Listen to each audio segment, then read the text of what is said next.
오늘 함께 보실 말씀은 마태복음 9장 14절에서 17절 말씀입니다.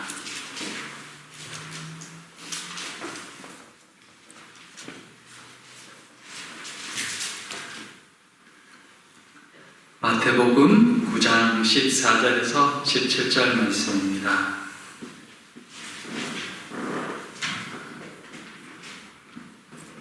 말씀 다 찾으셨으면 우리 교독하겠습니다. 제가 먼저 읽습니다. 그때 요한의 제자들이 예수께 나와 이르되 우리와 바리새인들은 금식하는데 어찌하여 당신의 제자들은 금식하지 아니하나이까? 예수께서 그들에게 이르시되 주의 손님들이 신랑과 함께 있을 동안에 슬퍼할 수 있느냐? 그러나 신랑을 빼앗길 날이 이르니 그때는 금식할 것인가?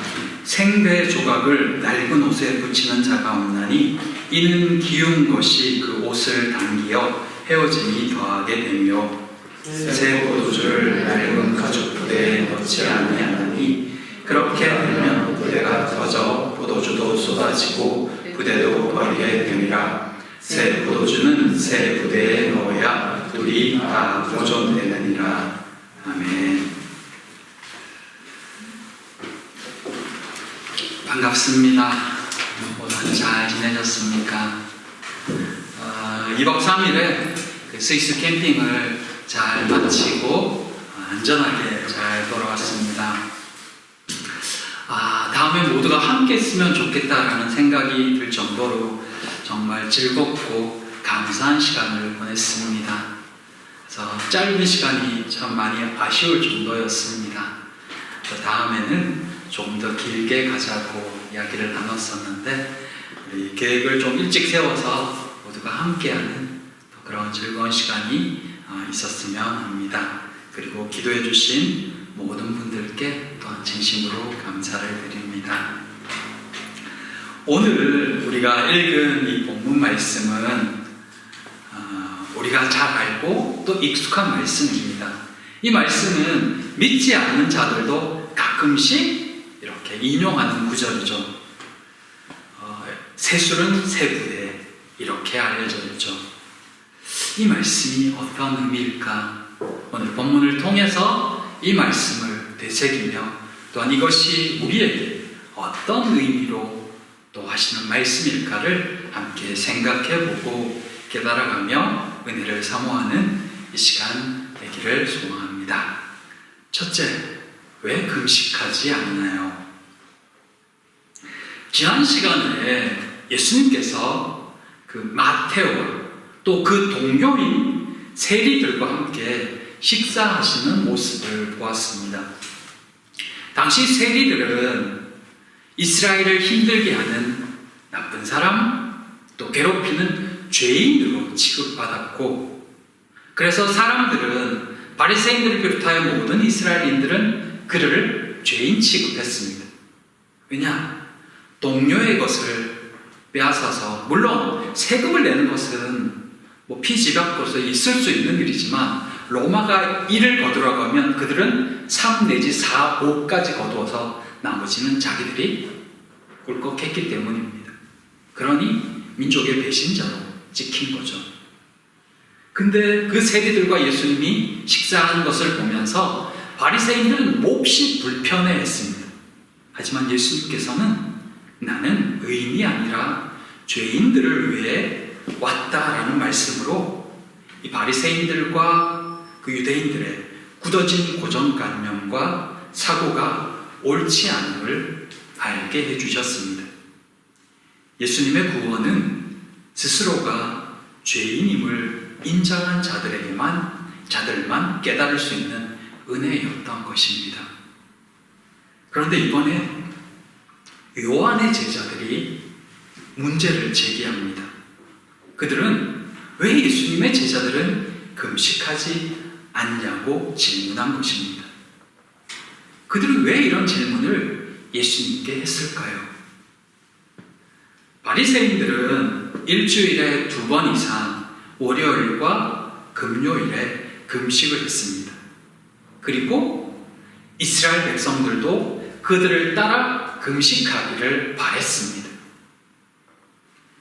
예수님께서 이 세리 마테오와 식사하시는 그때가 바로 이 바리새인들이 정해놓은 그 금식일 중 하루였던 것으로 보여집니다. 그날 바리새인들과 또 이 세례 요한의 제자들, 그들도 함께 금식하고 있었던 것이죠.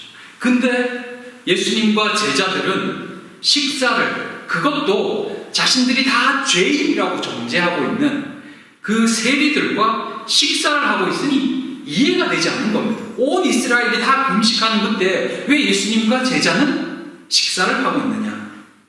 그래서 요한의 제자들이 그것에 대해서 당신들은 왜 금식하지 않습니까? 라고 질문하고 있는 것입니다.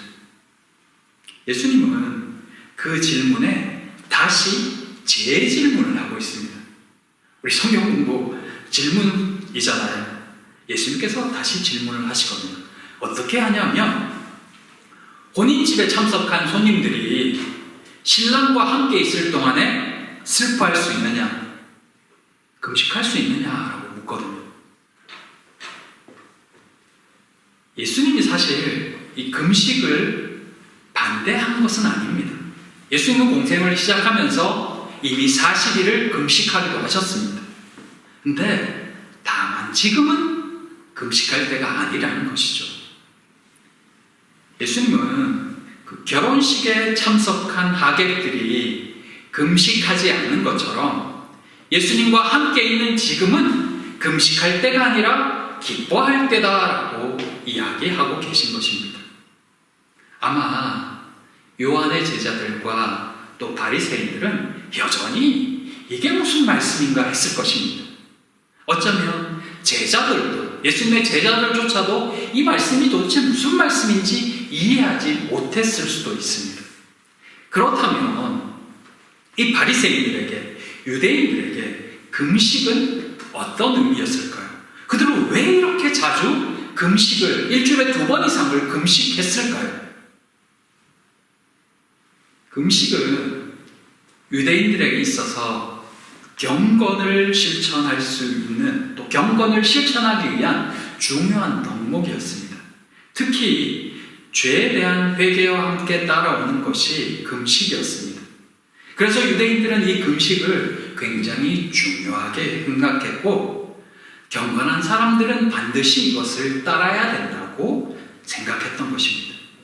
이들은 이 금식을 통해서 자신들이 지금껏 지어왔던 죄악들을 되새기고 곱씹으며 회개하고 스스로를 정결하게 했던 것입니다. 그들은 이 금식을 통해서 자신들의 죄를 회개하며 궁극적으로는 오실 메시아를 기다리는 것입니다.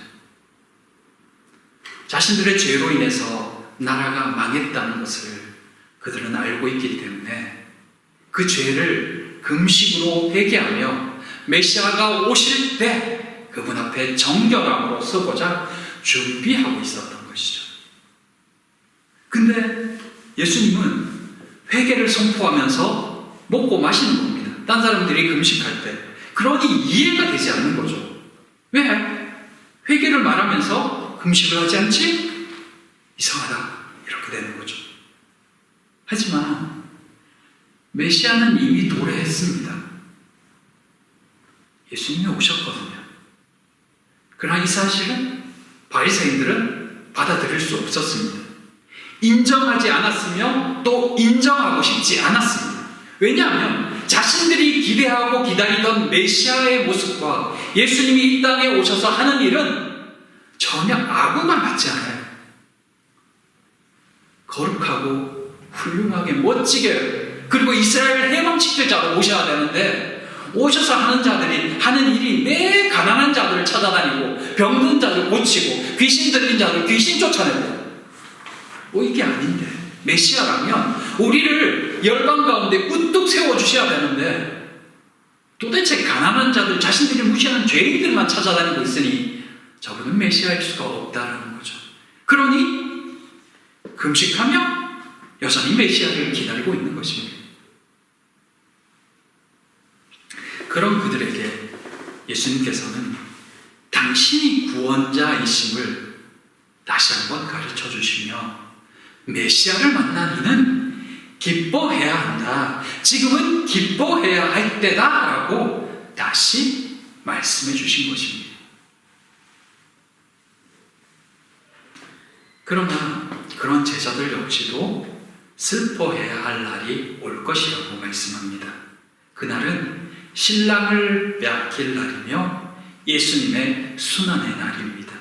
이것은 예수께서 어떻게 죽으실지를 미리 알려주신 말씀이기도 합니다.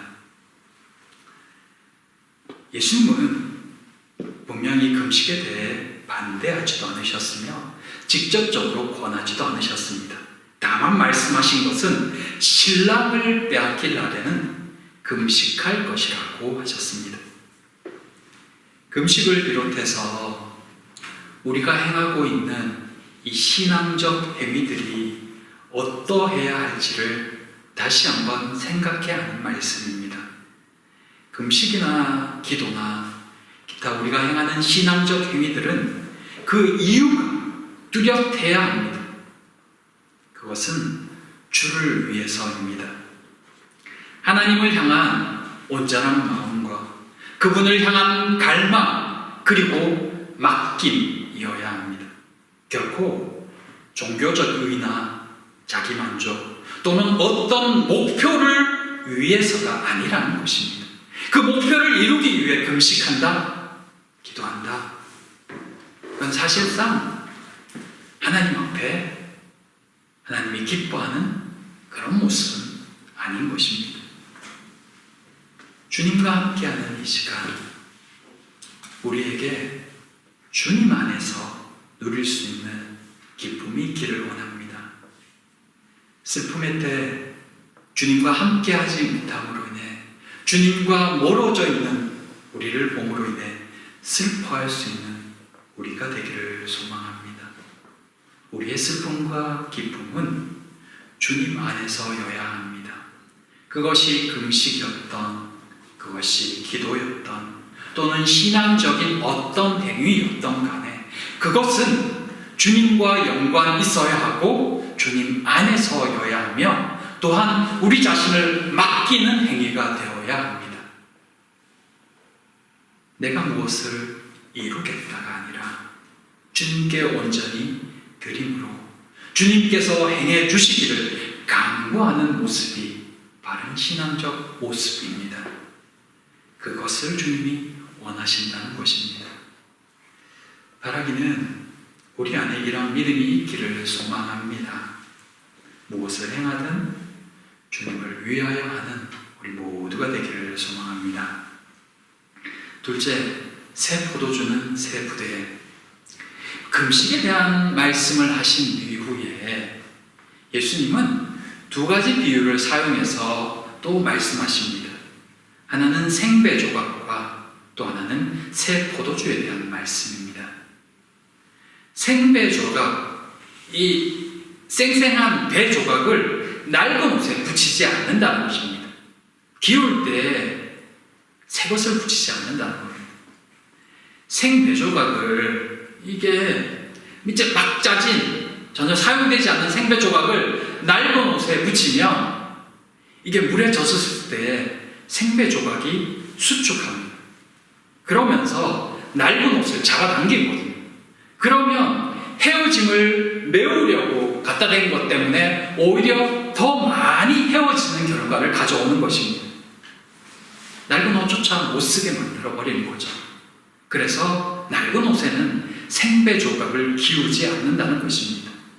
또 한 비유는 새 포도주를 낡은 가죽 부대에 넣지 않는다는 것입니다. 이것은 생배 조각과 반대로 이 새 포도주가 들어가면 발효하잖아요. 발효하면서 팽창해요. 근데 낡은 가죽 부대는 이 팽창을 이겨낼 수가 없습니다. 그러면 터져버려요. 터져버리면 포도주도 버리고 그 가죽 부대도 버린다는 거죠. 둘 다 못 쓰게 된다는 것입니다. 많이들 이해하는 것처럼 새로운 것을 옛 것에 억지로 끼워 맞추려 하는 둘 다 못 쓰게 된다는 이야기입니다. 그렇다면 예수님이 말씀하신 이 새로운 것, 새 것은 무엇이며 낡은 것은 무엇일까요? 새 것은 복음입니다. 예수께서 전하신 생명의 말씀이고 생명입니다. 낡은 것은 율법적 사고입니다. 쉽게 표현하면 지금 그들이 갖고 있는 유대교적 틀로는 이 복음을 또 복음의 모든 것을 다 수용할 수 없다는 것입니다. 복음이 유대교의 틀을 한참 뛰어넘는다는 것입니다. 근데 그 안에 집어넣으려고 하다가 다 터져버린다는 것입니다. 낡은 옷도 낡은 가죽 부대도 처음에는 모두 신선한 새 것이었습니다. 처음부터 낡은 건 없죠. 한때는 그 옷도 부대도 다 적합한 것이었습니다. 그러나 시간이 흐르고 시대가 바뀌면서 그 옛 틀로는 새 것을 다 수용할 수 없게 된 것입니다. 구약 시대에는 하나님이 주신 율법이 참 법이었습니다. 그들이 따르고 지켜야 할 법이었습니다. 그러나 시간이 지나면서 하나님이 주신 그 율법의 참 의미는 퇴색해버렸고 혼합되어졌으며 무디어졌습니다.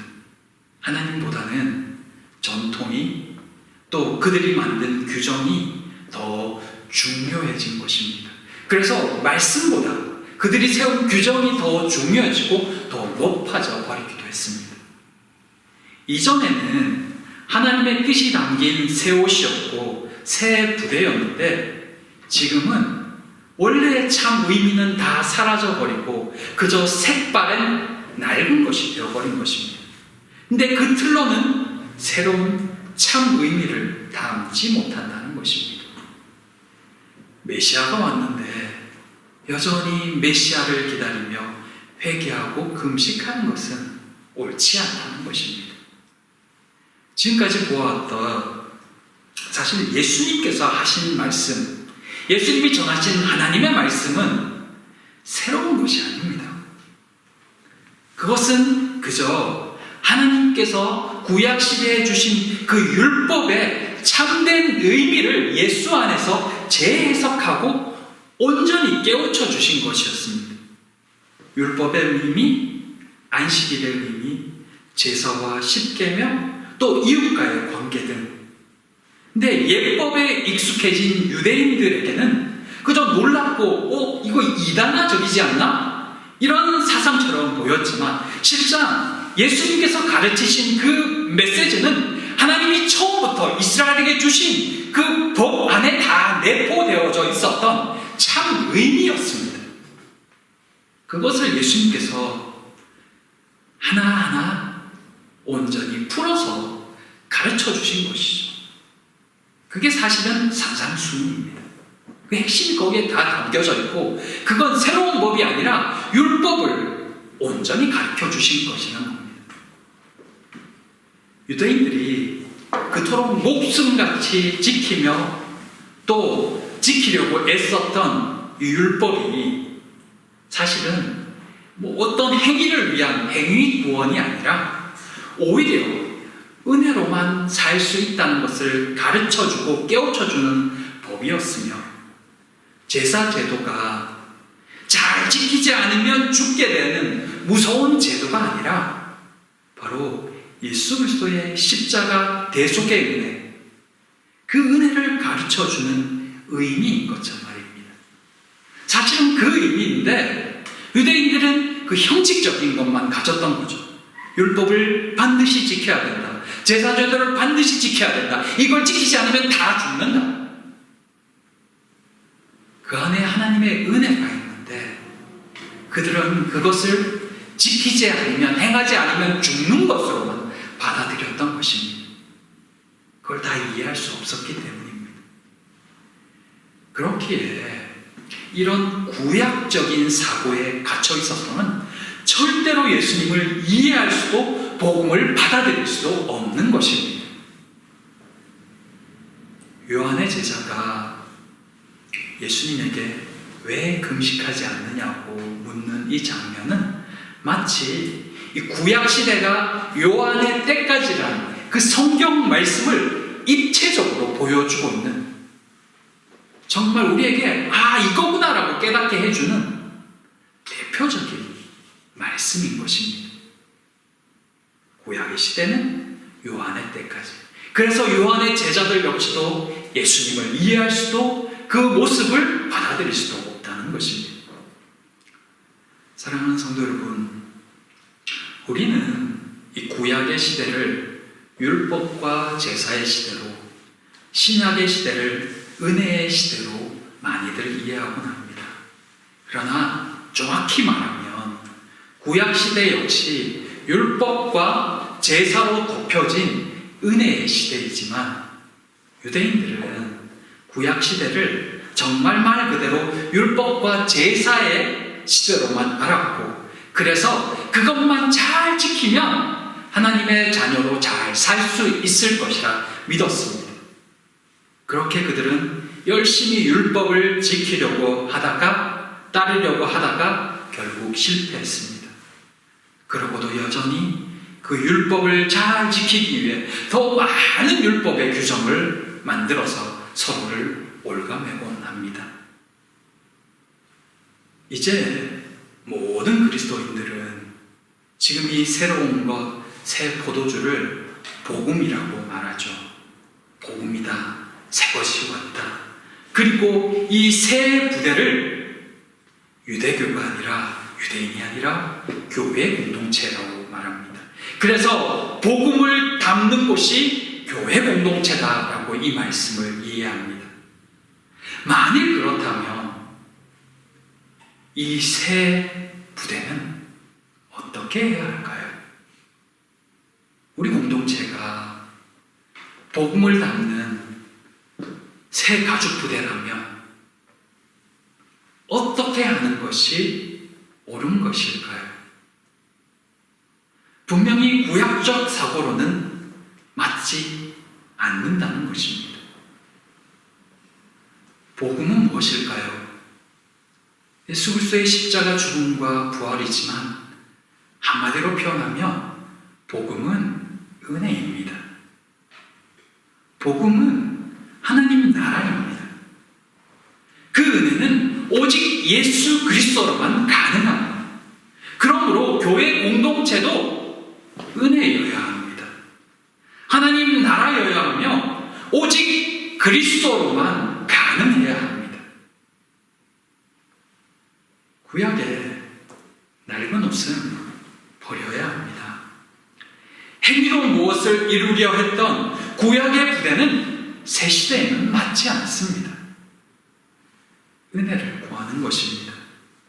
그것이 복음이고 그것이 교회 공동체여야 합니다. 행위로 이루려 했던 것을 버린다는 것은 어떤 의미일까요? 그럼 우리는 아무것도 하지 않아도 되는 걸까요? 아니요. 해야죠. 기도도 필요하고 때에 따라 금식도 필요합니다. 행함도 있어야 합니다. 그러나 그것은 충만함에서, 하나님께 맡김에서 비롯되어야 합니다. 출발점이 다르다는 것입니다.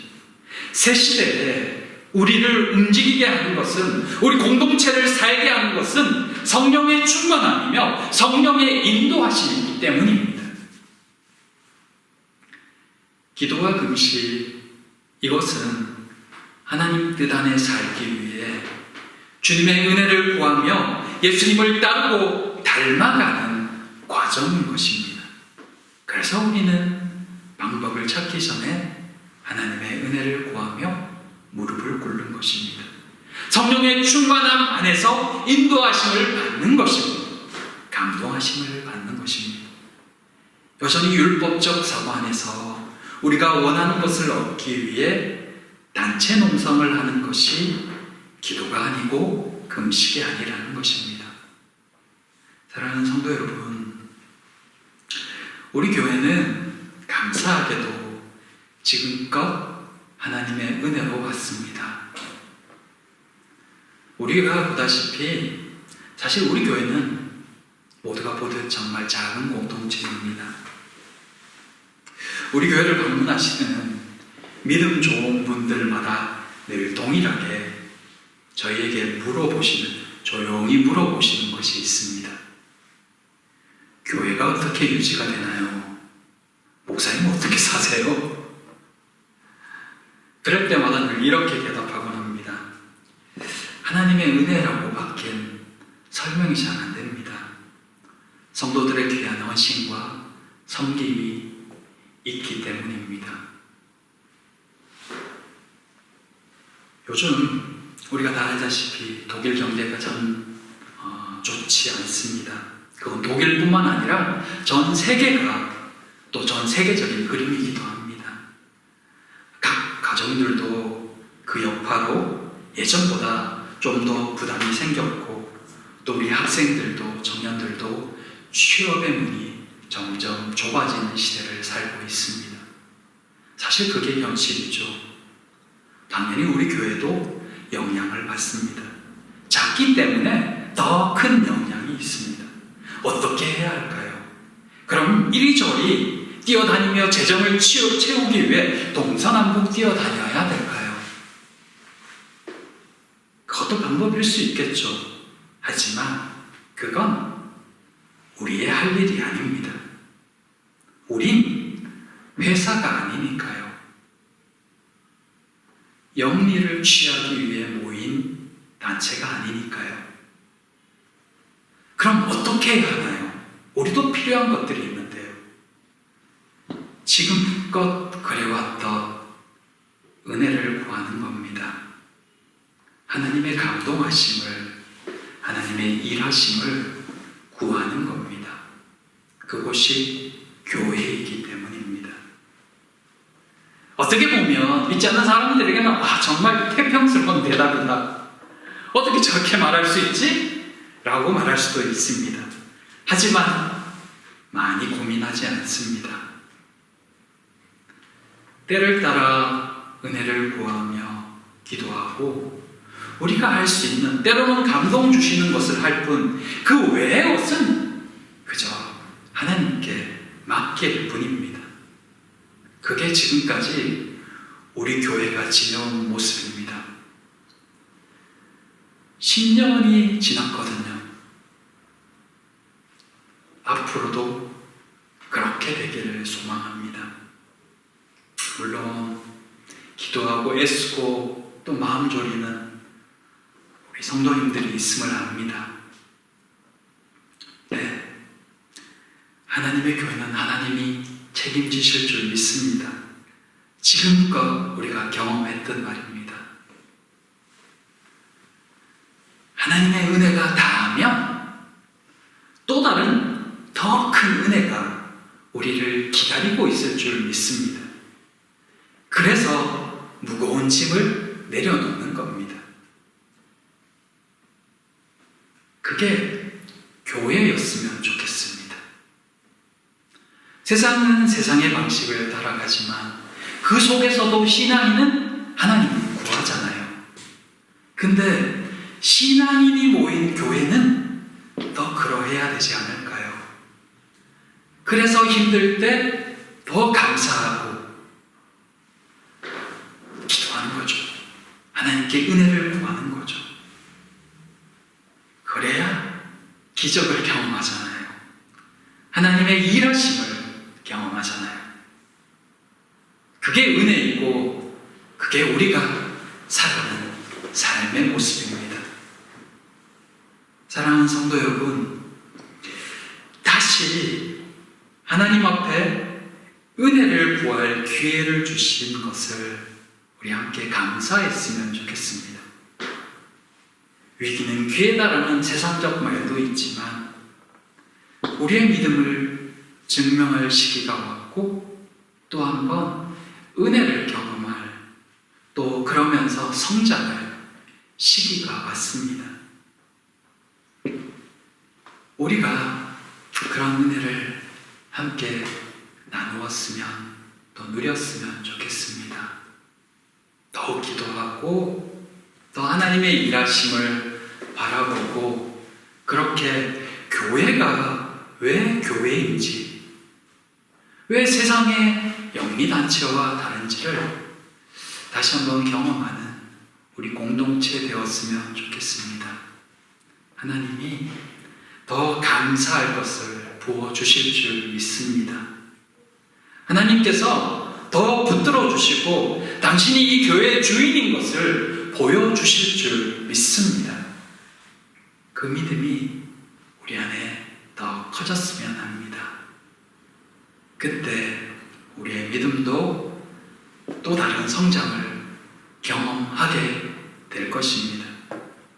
사랑하는 우리 공동체가, 또 사랑하는 우리 성도들이, 그 모습을 보는 우리의 자녀들이 하나님을 더 믿을 수 있기를, 하나님께 더 맡길 수 있기를, 그렇게 하나님의 자녀로 자랄 수 있기를 진심으로 소망하고 또 축복합니다. 이 시간 우리 같이 기도했으면 합니다. 사랑하는 교회를, 우리의 가정을 하나님의 손에 올려드리며 함께 기도합시다.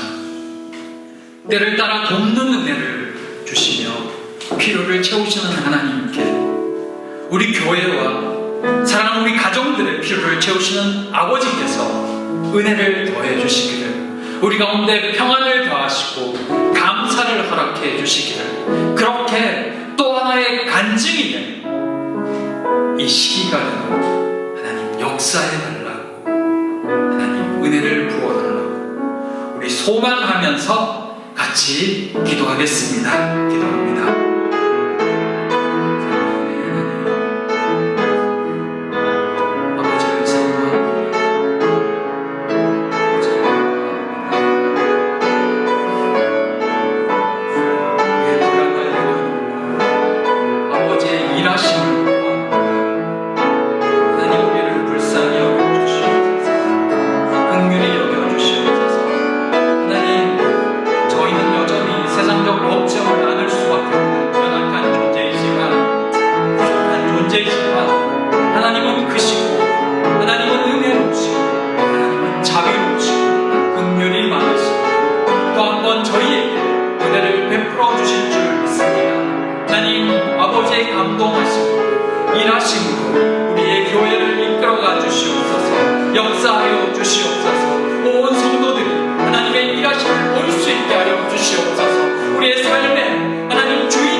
새 포도주는 새 부대라는 말씀으로 복음에 합당한 삶을 살 것을 말씀해 주시니 감사합니다.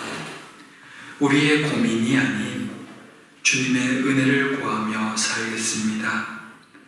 우리의 삶을 주장하시는 분이 아버지이심을 믿으며 하루하루 살겠습니다. 우리 가정을, 우리 교회를 은혜로 이끌어 주시옵소서. 주께서 우리의 필요를 아십니다. 우리를 긍휼히 여겨 주시옵소서.